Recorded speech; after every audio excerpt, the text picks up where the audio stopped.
All right, it's time for the line segment. Al, season finale of Hard Knocks. What'd you take away? My first note on here was that now I can officially shit on David Blau because he's a Viking. Yeah. Now, like, I've been kind of nice. I've been like, seems like a cool dude, whatever. Not very good. Now I can fully say, F David Blau. I'm glad he's gone. He's a Minnesota Viking. Yeah, but we brought back Tim Boyle because of that. It's true. Well, but it would have been a practice squad pickup either way. I mean, Dan Campbell even was like, yeah, maybe we would have brought him back to the practice squad, and maybe in a year or two he could be the backup. Was kind of where his trajectory was going. So Nate Sudfeld, I'm thinking it could be an upgrade. I'm still thinking that Blau is the lesser of two evils. But yeah, it's cool. We brought in another guy. Don't know anything about him. Don't really care. Hopefully Jared Goff just stays healthy. My other takeaway, I feel like they were trying to make it come across like Rodrigo was like on the fringe, which usually that was ridiculous. Yeah. Usually, a 6th round pick, that ain't guaranteed, right? But when the whole camp they're glowing about how he's like earning his way onto a starting role, like especially in our thinnest position group on the roster. I mean, that's not the guy you're going to cut. Like I was originally thinking like somebody who isn't super in tune with the Lions might think, oh, I mean, this guy's giving it a good shot. Who knows? Maybe he doesn't. But then I remembered, Hard Knocks is literally showing clips of him being told like, hey, you might be starting. with teams that are on Hard Knocks that like we don't really follow, like the Lions, like there is a little bit of like, ooh, look, I don't know, like right. but with this, like we're so plugged in, we're just like he's not getting cut. He might be a starter. He's probably going to be a day one starter. So no, that's not going to happen. I will say another guy kind of like that they kind of teed up as like a maybe fringe roster player. And I guess maybe he was. I just didn't really ever feel like it. Kind of Craig Reynolds a little bit. That was another one where I was like, because it came down to him and oh my god, I'm totally gonna Godwin. Yeah, to Godwin because I'm not gonna even try the last name, but it came down to them two for the last spot, and I was just thinking like that was easy Craig Reynolds spot, like not even a question. But we got to see a little bit of the coaching staff. Very clearly talking about he's kind of got a ceiling. Like he's physically he's kind of got a ceiling, and he's a good player for what he is, a good role player for what he is. But like, it was a question as to whether to keep him on the 53-man roster, and I just assumed I was going to pencil him in because like last year is like he kind of showed that he could play pretty well. So and all camp he looked pretty good. Sounds like so. Like Chase Lucas was another one where. I don't know. I never really thought that he would get cut, but I mean, he's a 7th round draft pick. I feel like normally a lot of those guys don't make the 53-man roster. But at the same time, I feel like if you're a Brad Holmes draft pick, chances are you're going to be safe for a while. He definitely got a lot of screen time this episode, I feel like. Yeah. And he's a very cocky personality. I don't know if it's like I don't know if that's maybe what it is, but it seems like he's very full of himself. I viewed that as like this guy is like brimming with confidence. Yeah. Which definitely can come across as cocky. I liked it because like guys like that, I feel like they are going to go out and make the play. He had the opportunity in the Atlanta game to get that game-winning pick, went by him. The onside kick recovery is like. Yeah, make plays in the preseason. I mean, that's what it's about, to make plays, but I don't find it anything crazy. Like it's not an insanely good play, but he made plays in practice. I think that's what kept him around. It's just translating that into the game. Like I feel like he has the tangibles and he knows it. It's just a matter of getting him game time, so he can start making those plays in game and start getting that feel for it. Couldn't agree more. Just going back to my notes here about the final episode. So just one that I had was just watching the guys get cut. It really did, to me, come across as everyone always talks about building culture and everything.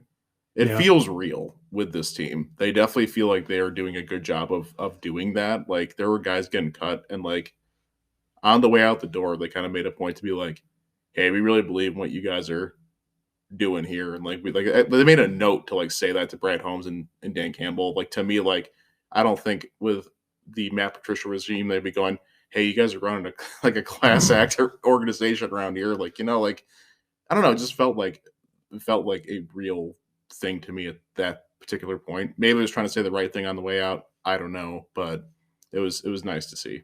Yeah. Yeah, I don't know. It all feels like coach speak to me. Those scenes from Hard Knocks just they just blend together. It doesn't really get any different. That whole situation, that scenario. Could you imagine one player saying that to John Gruden? Yeah. See, I can't. John Gruden? Mike McCarthy. I mean, like, they're just... Mike McCarthy, maybe. Matt Patricia, 100% no.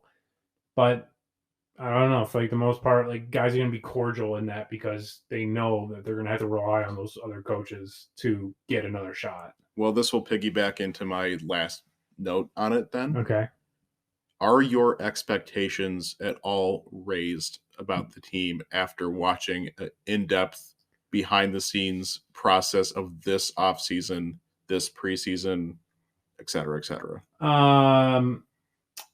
Expectations, no. Excitement, yes. That is exactly how I feel. Yeah. Yeah. This defense is still terrible. You can't convince me otherwise. It's just it's a continuation of last year where the talent is still not there. Yeah.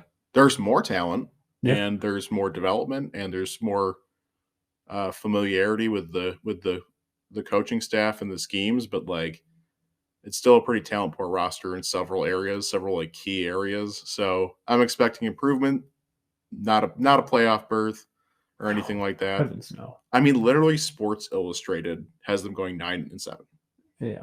Well, probably 9-8. 9-8, but second in the division. Yeah. No, I don't see that happening.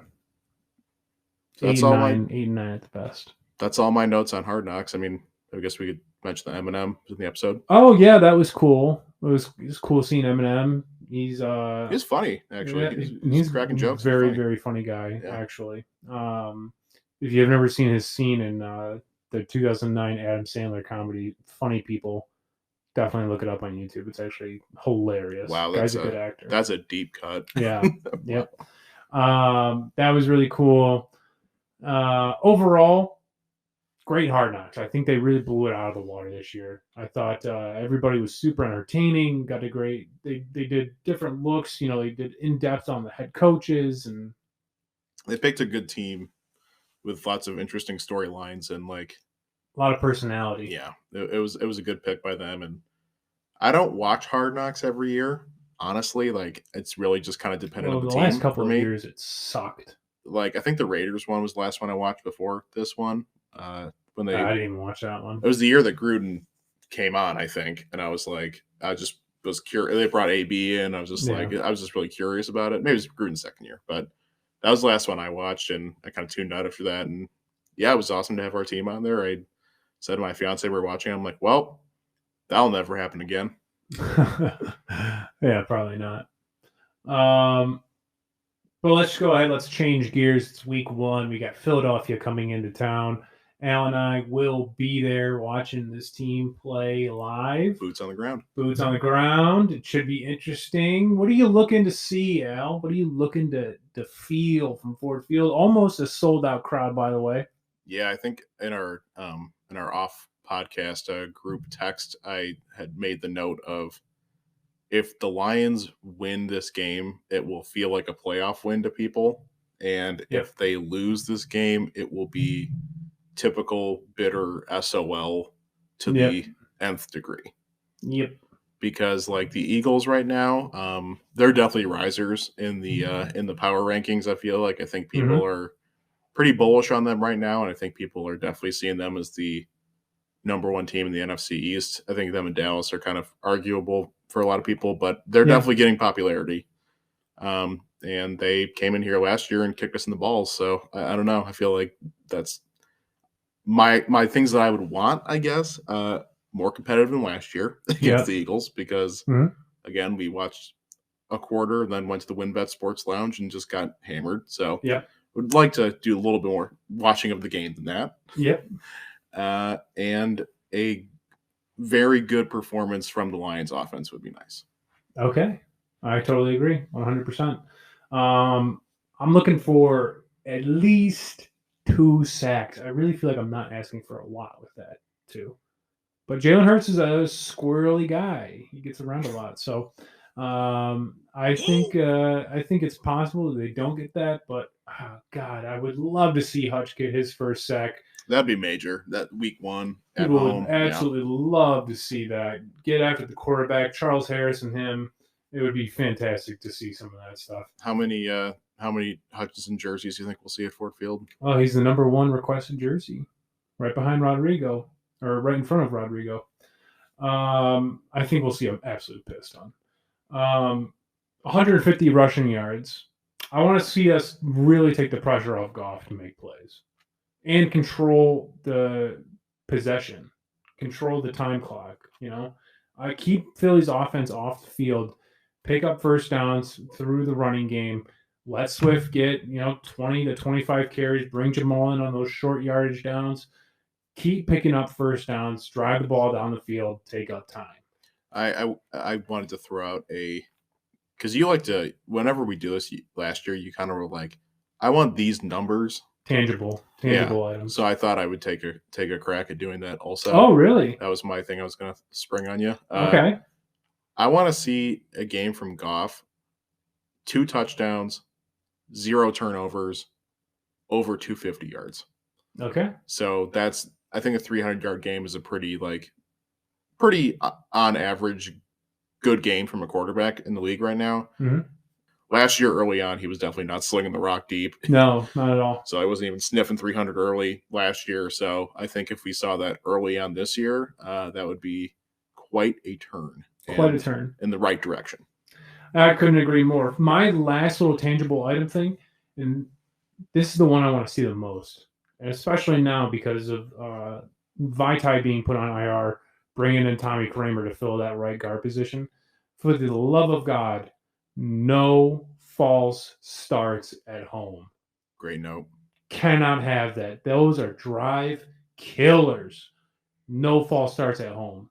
That cannot happen. That should never happen. I also do have one player to watch who has gone so completely under the radar this offseason. And it's an absolute damn shame they didn't mention him one time throughout Hard Knocks. I'm excited to see DJ Chark. I think he is going to be so much better than, he is just completely forgotten due to J-Mo and Amon.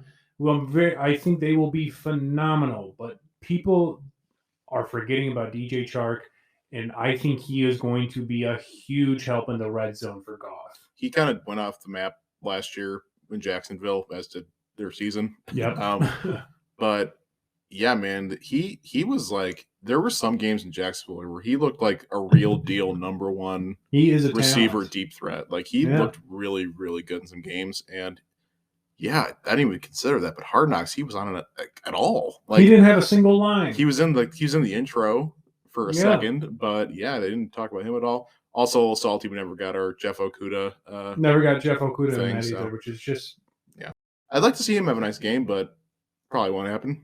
He's got a tough assignment coming back. He'll probably be covering Devontae Smith. Yeah, probably. Jumping back to DJ Chark, I also wanted to mention this. I got to imagine that he will be covered for the most part by former not hometown hero, but Detroit hero, Darius Slay Jr.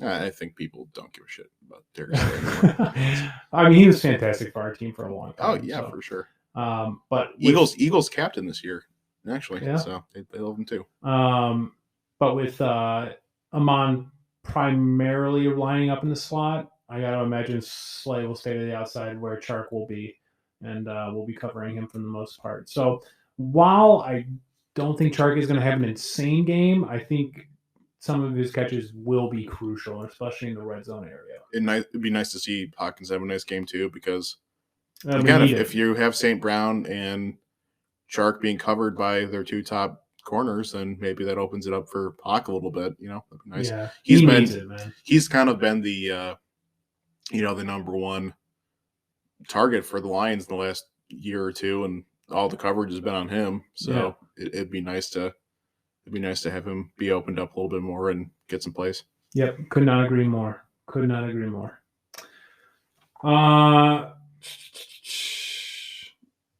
Well, Al, I think that's everything that I wanted to cover. You got anything else? Do we have final score predictions? Sure. Eagles 38, Lions 27. 38 points. Woof. That's pretty bad. Sorry, I actually had one more thing that I wanted to talk about, and you just reminded me of it. For any Detroit Lions fans that are listening, lower the fuck out of your expectations. Please.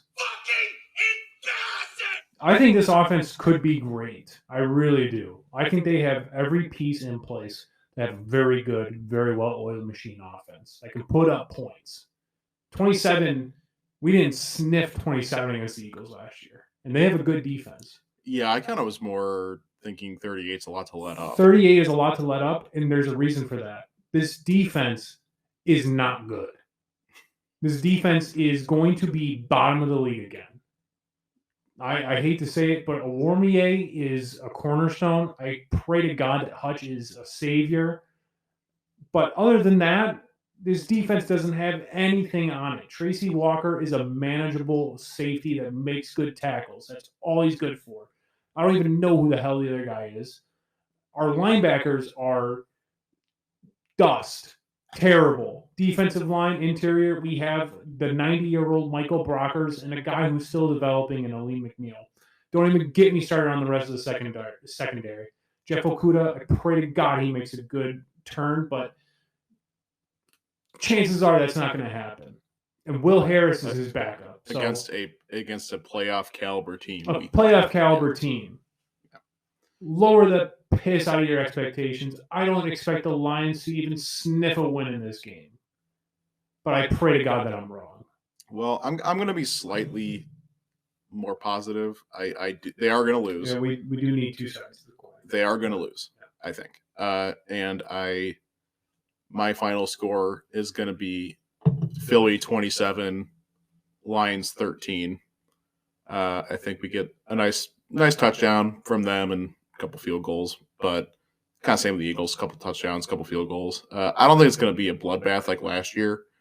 Defense is the problem in this game mainly, especially going against A.J. Brown, Jalen Hurts, their variety of running backs, Dallas Goedert, Devonta Smith, Quez Watkins. They got targets, so they're gonna be better on offense.